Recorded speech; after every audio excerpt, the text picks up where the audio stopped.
दोस्तों नमस्कार, आप सभी का स्वागत है एक और नए वीडियो में आपके अपने यूट्यूब चैनल एक्सेस एकेडमी पर। दोस्तों TGT, PGT, LT grade, GIC और नेट जेआरएफ की बेहतर तैयारी के लिए राजनीति विज्ञान अर्थात पॉलिटिकल साइंस या जिसे नागरिक शास्त्र भी कहते हैं, उसकी थ्योरेटिकल क्लासेस के अंतर्गत आज की इस वीडियो में हम राज्य की उत्पत्ति के सभी सिद्धांतों की एक समराइज वीडियो लेकर के आए हैं आप सभी के लिए, जिसके अंतर्गत हम विस्तार पूर्वक राज्य की उत्पत्ति के सिद्धांतों को नहीं समझेंगे, केवल शॉर्ट में एक प्रीव्यू टाइप का डिस्कस करेंगे और उसके बाद प्रत्येक सिद्धांत का अलग से वीडियो आप सभी लोगों के लिए आएगा। तो ये वीडियो एक सामान्य समझ विकसित करेगा आप सभी के अंदर राज्य की उत्पत्ति के सिद्धांतों से जुड़ी हुई। और इसके अंतर्गत हम डिस्कस करेंगे राज्य की उत्पत्ति का दैवीय सिद्धांत, राज्य की उत्पत्ति का शक्ति का सिद्धांत, सामाजिक समझौते का सिद्धांत, परिवार का सिद्धांत, मार्क्सवादी सिद्धांत और ऐतिहासिक या विकासवादी सिद्धांत। तो साथियों, ये वीडियो काफी महत्वपूर्ण है और आप सभी लोगों से निवेदन है कि वीडियो में अंत तक बने रहें और प्लीज वीडियो को लाइक करें, दोस्तों में शेयर करें। आगे की तैयारी फ्री ऑफ कॉस्ट जारी रखने के लिए और नोट्स फ्री ऑफ कॉस्ट प्राप्त करने के लिए चैनल को सब्सक्राइब करके बेल आइकन दबा दें। तो आइए साथियों, शुरू करते हैं आज का वीडियो और देख लेते हैं राज्य की उत्पत्ति के सभी सिद्धांतों को एक वीडियो में समराइज तरीके से, क्या क्या इंपॉर्टेंट पॉइंट इनसे जुड़े हुए हैं। बाकी अलग अलग वीडियो भी आएगी प्रत्येक सिद्धांत की। तो साथियों, आप सभी को बता दें राज्य की उत्पत्ति के प्रमुख सिद्धांत आए क्यों, सबसे बड़ा प्रश्न ये है। तो आप सभी को बता दें, वास्तव में आज तक कोई भी राजनीतिक विचारक अभी ये नहीं पूर्णतः सिद्ध कर पाया है कि जो राज्य नामक संस्था है इसकी उत्पत्ति किस प्रकार हुई है। और इसके साथ साथ आपको बता दें, राज्य की उत्पत्ति को लेकर के जितने भी राजनीतिक विचारक या राजनीति शास्त्र के विद्वान हैं वो सभी एक मत भी नहीं है, क्योंकि अगर एक मत होते तो राज्य की उत्पत्ति के इतने सिद्धांत निकलकर सामने नहीं आते। क्योंकि आप सभी लोग देख सकते हैं ये विभिन्न राज्य की उत्पत्ति के सिद्धांत दिए हुए हैं और इन्हीं को डिस्कस करना है। तो कुल मिलाकर के राज्य की उत्पत्ति के सिद्धांतों को लेकर के विद्वानों में मतभेद है और इसी को लेकर के सबसे पहले दोस्तों बात कर लेते हैं कि राज्य की उत्पत्ति के दैवीय सिद्धांत से जुड़ी हुई महत्वपूर्ण पॉइंट को समराइज रूप में डिस्कस करते हैं। तो राज्य की उत्पत्ति के संबंध में राज्य का जो दैवीय उत्पत्ति का सिद्धांत है यह सबसे प्राचीन सिद्धांत है और यह सिद्धांत ये मानता है कि राज्य की उत्पत्ति जो हुई है वो ईश्वर द्वारा स्थापित एक दैवीय संस्था है, यानी राज्य की स्थापना ईश्वर के द्वारा की गई है और जो राज्य का जो राजा होगा वो ईश्वर का प्रतिनिधि होता है। और वहीं राज्य के दैवीय उत्पत्ति का सिद्धांत जो है धार्मिक भावनाओं पर निर्भर होने के कारण इसमें धर्म की प्रधानता देखने को मिलती है और इसका राजा जो होता है वो ईश्वर के प्रति उत्तरदायी होता है, क्योंकि यह धर्म प्रधान सिद्धांत भी है। प्रजा का कर्तव्य अथवा धर्म है कि राजा की आज्ञाओं का पालन करे और उसका विरोध न करे, ऐसी धारणा इस सिद्धांत के अंतर्गत पाई जाती है। और दैवीय सिद्धांत सबसे प्राचीन सिद्धांत है और जितने भी प्राचीन विचारक हुए हैं, चाहे भारत के हों चाहे पाश्चात्य विचारक हों, सभी में जैसे भारतीय विचारक मनु हैं, जेम्स प्रथम हैं, हीगल हैं, होमर हैं, ह्यूज, ये आदि ऐसे विचारक हैं जो राज्य की उत्पत्ति के दैवीय सिद्धांत का समर्थन करते हैं और प्रतिपादन भी करते हैं। अगला सिद्धांत जो आता है वो शक्ति का सिद्धांत है। शक्ति के सिद्धांत की ओर आगे बढ़ने से पहले हम बात कर लेंगे दैवीय सिद्धांत के विरोध में। आप सभी को बता दें, जो ये दैवीय सिद्धांत था इसके विरोध में सामाजिक समझौते के सिद्धांत का प्रतिपादन हुआ और सामाजिक समझौते के सिद्धांत के विरोध में ऐतिहासिक या विकासवादी सिद्धांत का प्रतिपादन किया गया। कई बार प्रश्न पूछा गया है कि दैवीय उत्पत्ति के सिद्धांत के विरोध में किस सामाजिक समझौते किस सिद्धांत का प्रतिपादन किया गया। तो राज्य की उत्पत्ति का दैवीय सिद्धांत जो है उसके विरोध में सामाजिक समझौते के सिद्धांत का प्रतिपादन किया गया और सामाजिक समझौते के विचार का खंडन करते हुए इसके विरोध में ऐतिहासिक या विकासवादी सिद्धांत का प्रतिपादन हुआ। अब देख लेते हैं इन राज्य की उत्पत्ति के जो ये सिद्धांत हैं, इनका समराइज्ड रूप और इनका वर्गीकरण, इनको कितने रूपों में बांटा जा सकता है। तो सबसे पहले राज्य की उत्पत्ति के सिद्धांतों का वर्गीकरण देखते हैं। तो सबसे पहले देखेंगे राज्य की उत्पत्ति के समाजशास्त्री सिद्धांत। कुल मिलाकर के 6 सिद्धांत वर्णित किए गए हैं। इनमें से परिवार का सिद्धांत और शक्ति का सिद्धांत जो है वो राज्य की उत्पत्ति के समाजशास्त्री सिद्धांत के अंतर्गत आते हैं। अब समाजशास्त्री सिद्धांत के अंतर्गत क्यों आते हैं? क्योंकि ये सिद्धांत राज्य से ज्यादा समाज की उत्पत्ति पर जोर देते हैं। किसकी उत्पत्ति पर जोर देते हैं? समाज की उत्पत्ति पर जोर देते हैं, इसलिए इन्हें समाजशास्त्री सिद्धांत भी कहा जाता है। समाजशास्त्री सिद्धांतों के अंतर्गत परिवार का सिद्धांत और शक्ति के सिद्धांत का वर्णन किया जाता है। अथवा इसको इस तरीके से भी समझ सकते हैं कि जो आधुनिक समाजशास्त्रियों ने इन सिद्धांतों का समर्थन किया है, इसलिए इन्हें समाजशास्त्री सिद्धांत भी कहते हैं।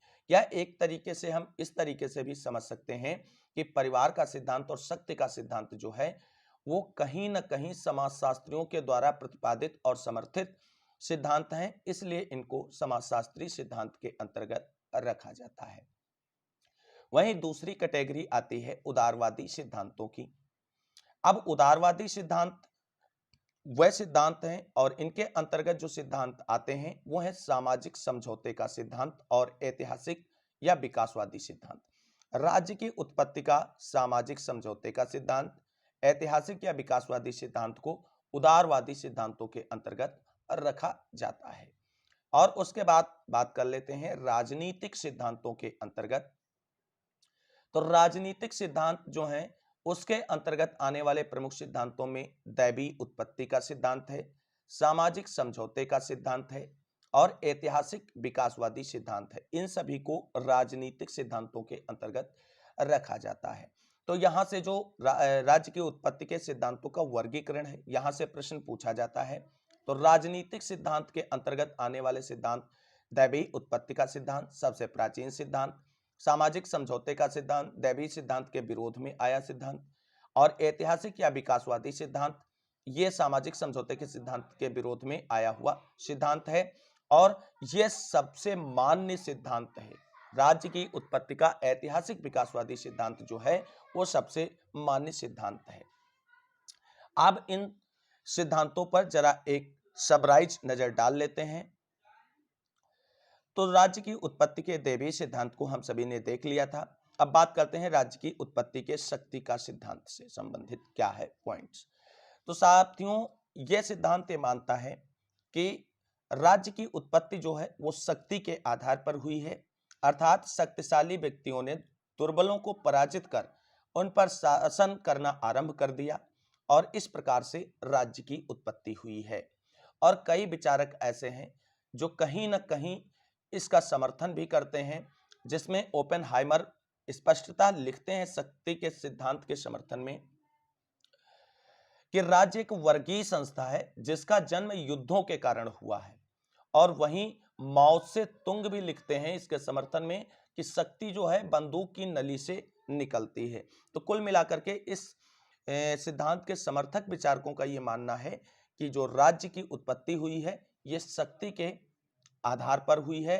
हालांकि इसको पूर्णतया सहमत नहीं किया गया है, इसके बाद में आलोचना भी इसकी देखने को मिलती है। वहीं बात कर लेते हैं परिवार का सिद्धांत।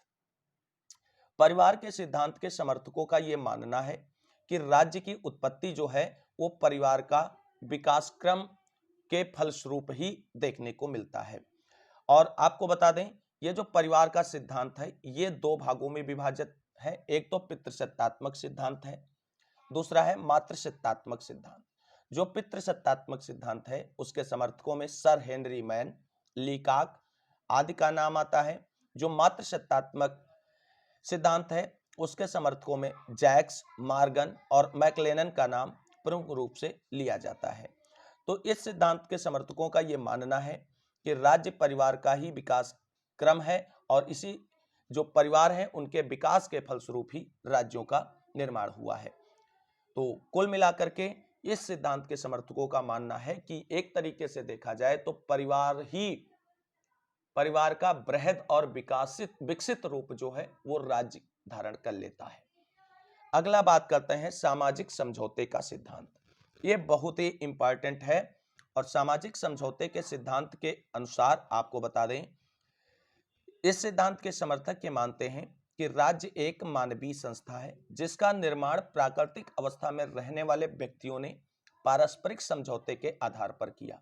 अर्थात इस सिद्धांत के जो विचारक हैं वो ये मानते हैं कि राज्य की उत्पत्ति ना तो दैवीय सिद्धांत से हुई है, ना तो शक्ति के कारण हुई और ना तो परिवार का विकास क्रम के फलस्वरूप राज्य की उत्पत्ति हुई है, बल्कि राज्य की उत्पत्ति जो है वो व्यक्तियों के आपसी समझौते के आधार पर की गई है। यानी व्यक्तियों ने आपस में समझौता किया है और उसके बाद राज्य का जो है निर्माण किया गया है। तो इस तरीके से इस सिद्धांत के जो प्रमुख समर्थक हैं वो हाब्स, लॉक और रूसो हैं, जिन्होंने राज्य के दैवीय सिद्धांत को खंडित करते हुए सामाजिक समझौते के सिद्धांत का प्रतिपादन किया था। वहीं अब बात कर लेते हैं ऐतिहासिक या विकासवादी सिद्धांत। तो ऐतिहासिक या विकासवादी सिद्धांत जो है ये राज्य की उत्पत्ति का सर्वमान्य सिद्धांत है। यह सिद्धांत जो है सर्वमान्य सिद्धांत है। क्यों सर्वमान्य सिद्धांत है? क्योंकि ऊपर के जितने भी आपको बता दें राज्य की उत्पत्ति के सिद्धांत हैं वो कहीं ना कहीं काल्पनिक सिद्धांतों पर आधारित है कि दैवीय उत्पत्ति के बारे में कल्पना की गई होगी कि ईश्वर ने इस तरीके से राज्य और राजा का निर्माण किया होगा। वहीं परिवार का शक्ति का सिद्धांत, ये सारी चीजें कल्पना पर आधारित हैं। तो जो ऐतिहासिक या विकासवादी सिद्धांत है तो इस सिद्धांत ने राज्य की उत्पत्ति के संबंध में तमाम काल्पनिक सिद्धांतों को अस्वीकार करते हुए जो है आधुनिक विद्वानों ने विकासात्मक या ऐतिहासिक सिद्धांत का प्रतिपादन किया। और यह सिद्धांत मानता है कि राज्य की उत्पत्ति ना तो दैवीय रूप से हुई है और ना तो व्यक्तियों के आपस में समझौते के फलस्वरूप हुई, बल्कि राज्य एक ऐतिहासिक उपज है जो विकासात्मक प्रक्रिया के परिणाम स्वरूप उत्पन्न हुई है। और इसी के समर्थन में प्रोफेसर बर्गेस महोदय लिखते हैं कि राज्य इतिहास की उपज है।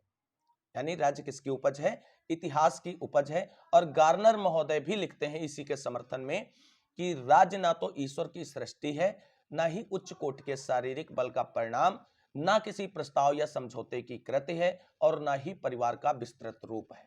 राज्य ना कोई आविष्कार की हुई वस्तु है और ना कोई बनावटी मशीन, यह एक नैसर्गिक और ऐतिहासिक संस्था है।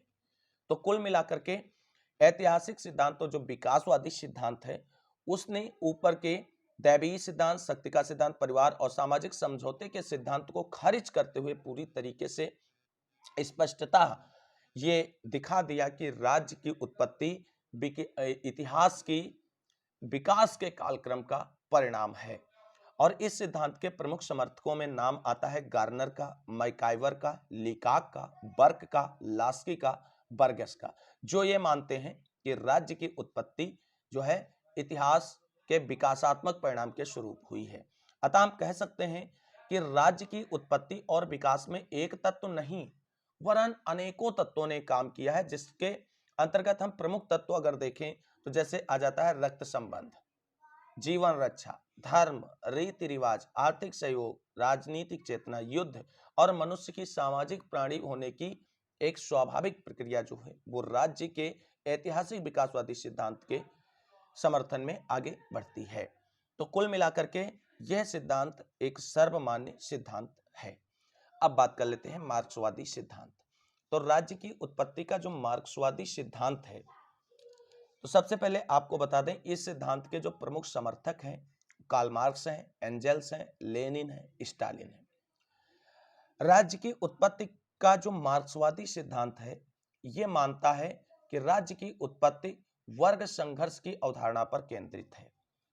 इस सिद्धांत के अनुसार आदिम युग में राज्य जैसी कोई संस्था नहीं थी क्योंकि उस समय वर्गों का अभाव था, किंतु ऐसी स्थिति कालांतर में बहुत समय तक लगातार जारी नहीं रह सकी और धीरे धीरे समाज में संपत्ति का आविर्भाव हुआ। और जब संपत्ति का आविर्भाव हुआ और उस पर वर्चस्व दिखाने की लड़ाई समाज में आगे बढ़ती नजर आई और इस संपत्ति ने समाज को कहीं ना कहीं दो वर्गों में विभाजित कर दिया। प्रथम वर्ग वो था कि जिसके पास उत्पादन के साधन थे तथा दूसरा वर्ग वो था जिनके पास केवल श्रम था। तो साधन संपन्न वर्ग जो था उस शोषण को बनाए रखने के लिए किसी सत्ता की आवश्यकता थी और यह सत्ता राज्य थी। कुल मिलाकर के राज्य की जो उत्पत्ति का मार्क्सवादी सिद्धांत है यह मानता है कि राज्य की उत्पत्ति जो है वो अमीरों के द्वारा की गई है और गरीबों के शोषण के लिए की गई है। और इसी के समर्थन में लेनिन महोदय लिखते हैं कि राज्य एक वर्ग का दूसरे वर्ग पर शासन करने का यंत्र है। यानी राज्य का जो उत्पत्ति हुई है ये अमीरों के द्वारा गरीबों पर शासन और उनका शोषण करने के लिए की गई है। तो साथियों इस तरीके से राज्य की उत्पत्ति के सभी प्रमुख सिद्धांत और उनका वर्गीकरण देखा इस वीडियो में। और यहां पर ये एक समराइज वीडियो थी जिसके अंतर्गत शॉर्ट फॉर्म में हमने इन चीजों को डिस्कस किया है। बाकी इसके बाद पर्टिकुलर एक सिद्धांत की एक वीडियो आएगी जिसमें विस्तार पूर्वक चर्चा करेंगे, सारे पॉइंट को क्लियर करेंगे। एग्जाम की दृष्टि से जो भी महत्वपूर्ण पॉइंट्स होंगे सभी को समराइज करते हुए आसान और सरल भाषा में आप सभी को समझाने का प्रयत्न करेंगे। उम्मीद करते हैं ये वीडियो सीरीज जो थ्योरेटिकल क्लासेस के बेसिक कॉन्सेप्ट के साथ शुरू की गई है आप सभी को समझ आएगी और एग्जाम के लिए हेल्पफुल साबित होगी। तो आज की वीडियो में बस इतना ही। अगली वीडियो में आप सभी के बीच दैवीय उत्पत्ति के सिद्धांत की विस्तार पूर्वक वीडियो लेकर के आएंगे। अगर आप सभी साथी लोग अभी तक चैनल को सब्सक्राइब नहीं किए हैं तो चैनल को सब्सक्राइब कर लें, वीडियो को लाइक करें, दोस्तों में शेयर करें।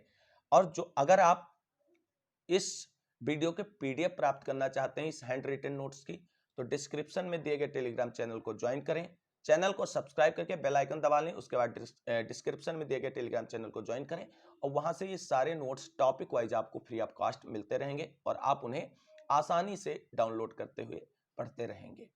तो आज के वीडियो में बस इतना ही। इस वीडियो को अंत तक देखने के लिए सभी साथियों को तहे दिल से शुक्रिया, बहुत बहुत धन्यवाद। मिलेंगे अगली वीडियो में, तब तक के लिए सभी साथियों को जय हिंद, जय भारत, वंदे मातरम। आप सभी साथियों का दिन शुभ हो।